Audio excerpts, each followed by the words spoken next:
Украина отвергла утверждение фермеров из Польши и ряда других стран ЕС о том, что экспорт ее сельскохозяйственной продукции подрывает их доходы. Польские земледельцы препятствуют поставкам украинского зерна. Торговый представитель Киева решает этот вопрос в Брюсселе.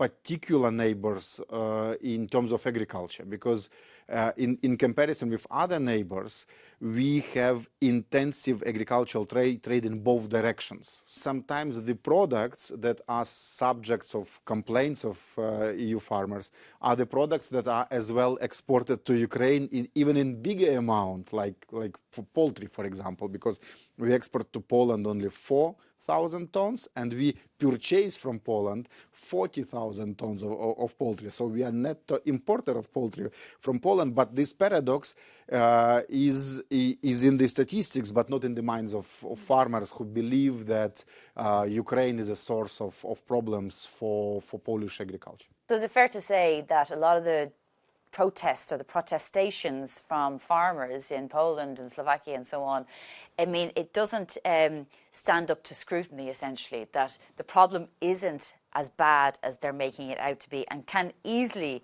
actually be reconciled?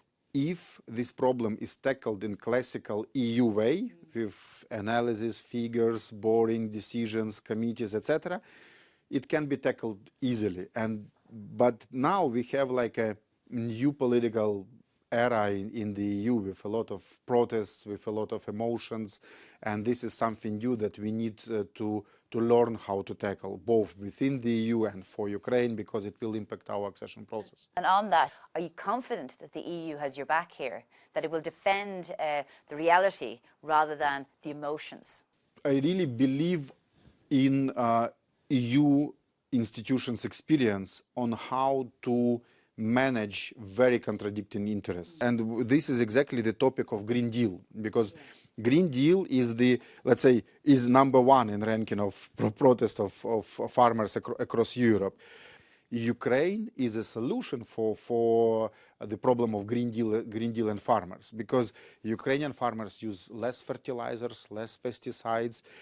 We have more land that can be free, as it was proposed within Green Deal. So this 4% of land that should be, let's say, less used for agricultural purposes. So if you include Ukraine into this equation, you can be surprised that the goals of climate policy as proposed by the EU and the interests of farmers can be, let's say, equalized and can be balanced. Okay, Minister, thank you very much for joining us this morning.